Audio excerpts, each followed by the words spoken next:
semuanya, kembali lagi di channel aku, Rita Primayuni. Jadi di video ini aku akan berbagi informasi terkait SNMPTN.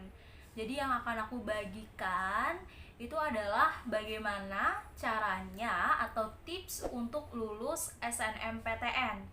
Dan hal ini adalah hal yang aku lakukan sehingga ini bisa membuat aku untuk lulus perguruan tinggi negeri melalui jalur SNMPTN. Tapi buat teman-teman yang belum subscribe channel ini, bisa di-subscribe dulu karena aku juga udah ada janji di video sebelumnya akan mengundang narasumber untuk memberikan informasi terkait dengan beasiswa S2 di luar negeri. Itu cuman kuliahnya setahun, dan juga informasi yaitu tips bagaimana caranya untuk lulus KIP kuliah. Jadi biar nggak ketinggalan nih sama video-video menarik berikutnya dan video-video yang tentunya memberikan informasi buat teman-teman. Jadi teman-teman bisa subscribe dulu channel ini. Oke, jadi aku akan membahas bagaimana tips supaya lulus SNMPTN, supaya teman-teman memiliki peluang dan berpotensi untuk lulus SNMPTN. Jadi ada beberapa tips yang akan aku berikan. Tips yang pertama adalah kenalan. Maksudnya gimana?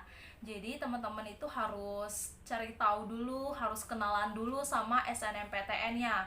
Jangan sampai teman-teman mau daftar SNMPTN, mau mengikuti jalur SNMPTN tapi nggak tahu terkait dengan SNMPTN itu, nggak tahu SNMPTN itu apa, nggak tahu apa yang diperlukan, apa saja data yang dimasukkan, itu kalian nggak tahu.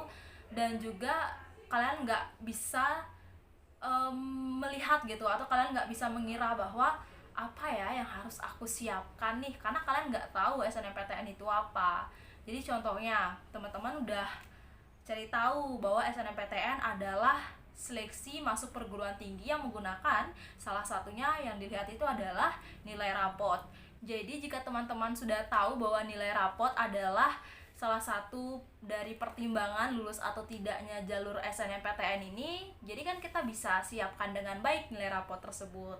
Nah, dengan tahu itu kan juga bermanfaat nih buat kita, karena kita sudah tahu medan perangnya itu apa, jadi kita juga akan mempersiapkan pelurunya gitu. Kita akan mempersiapkan pelurunya itu dengan baik. Jadi tips yang pertama adalah teman-teman cari tahu dulu terkait dengan SNMPTN. Dan yang terpenting, aku akan berbagi pengalaman yang dimana ada temenku, dia itu sampai hampir kelupaan gitu daftar SNMPTN, nggak tahu kenapa, mungkin ada kesibukan lain atau gimana. Jadi aku sih berharapnya supaya teman-teman bisa catat tanggal penting SNMPTN supaya nggak sampai ketinggalan. Bahkan itu jadiin prioritas dulu gitu sebelum kalian sudah selesai pendaftaran, selesai tinggal menunggu pengumuman gitu. Kalian bisa jadikan itu prioritas dulu gitu. Jangan sampai kalian kesampingkan untuk urusan itu, takutnya nanti kelupaan gitu. Jadi kan kita nggak bisa gitu menyesali hal yang udah terjadi. Jadi supaya nggak sampai seperti itu, kita bisa cegah untuk hal-hal tersebut. Tips yang kedua adalah nilai rapot. Jadi ini bukan rahasia lagi, kalau SNMPTN itu adalah jalur seleksi yang menggunakan salah satunya nilai rapot. Nah, di sini itu ada yang nanya, adik kelas, kemudian orang sekitar itu nanya sama aku itu dapet nilai rapot tuh ada yang C, kayaknya aku nggak bakal lolos deh ya SNMPTN. Nggak juga sih menurut aku, karena gini. Karena kan setiap sekolah itu dia punya standar penilaian yang berbeda. Jadi ada sekolah A, siswanya ketika mendapatkan nilai 80, itu di rapot dimasukkan C atau B. Sedangkan ada di sekolah lain, salah sekolah B, siswa itu mendapatkan 80, itu yang dimasukkan A gitu. Jadi setiap sekolah itu punya standar penilaian berbeda. Jadi kayak KKM-nya itu batas, kalau siswa ini mendapatkan A dari nilai berapa sampai berapa, kalau mendapatkan B dari nilai berapa sampai berapa, itu mungkin sekolah itu kan punya standar penilaian yang berbeda. Jadi menurut aku teman-teman itu cukup fokus ke nilainya. Jadi misal nih pelajaran matematika.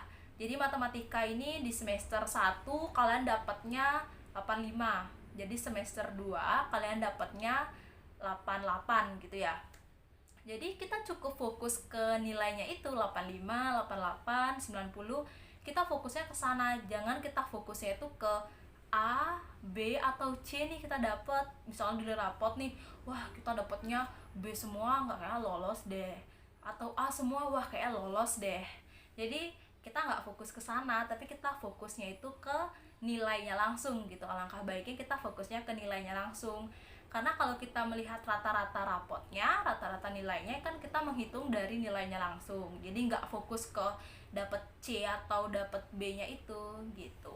Untuk masalah nilai rapot itu harus gimana sih?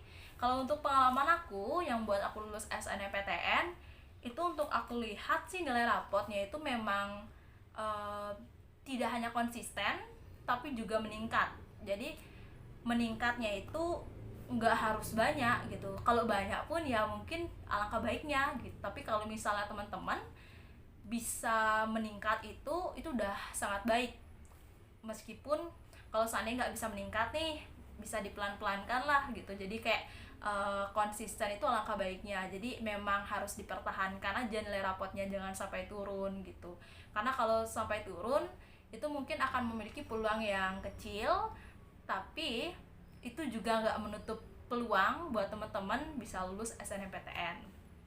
Tapi saran dari aku supaya nilai rapot kalian itu bisa konsisten atau bisa meningkat.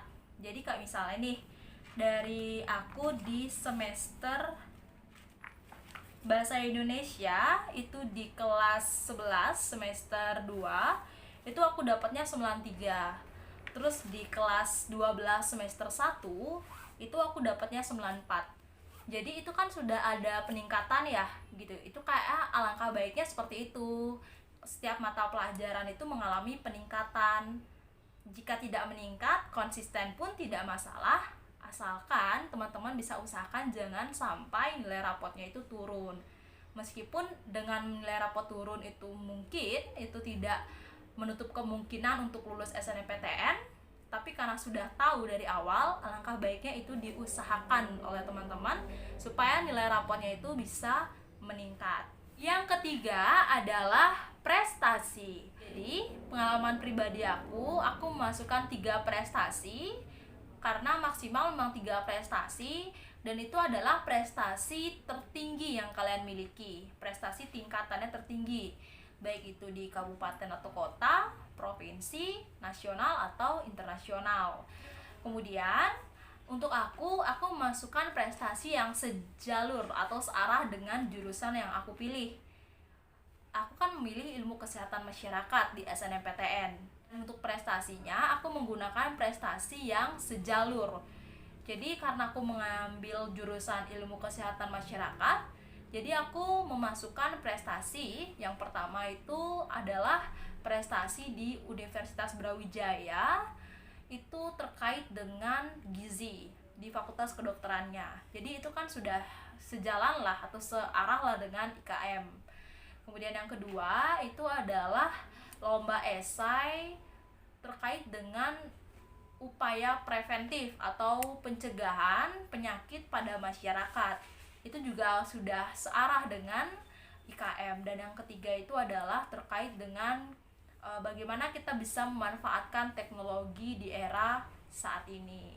Itu semua aku gunakan di tingkat nasional, dan itu juga sudah sejalan atau searah dengan jurusan. Jadi aku sarankan buat teman-teman yang sudah memiliki target mau mengambil jurusan apa nih di kampus mana, itu kalian bisa segera kalian bisa berusaha untuk mencari prestasi yang searah, karena menurut aku itu mungkin akan membuat pihak penyeleksi itu mengatakan bahwa kita layak untuk mengambil jurusan tersebut yang didukung dari prestasi yang kita miliki. Baik, sekian video dari aku. Jadi ada 3 tips ya. Yang pertama adalah kalian harus cari tahu dulu terkait dengan SNMPTN itu apa. Yang kedua adalah nilai rapot. Jadi nilai rapotnya diusahakan supaya tidak hanya konsisten namun juga meningkat.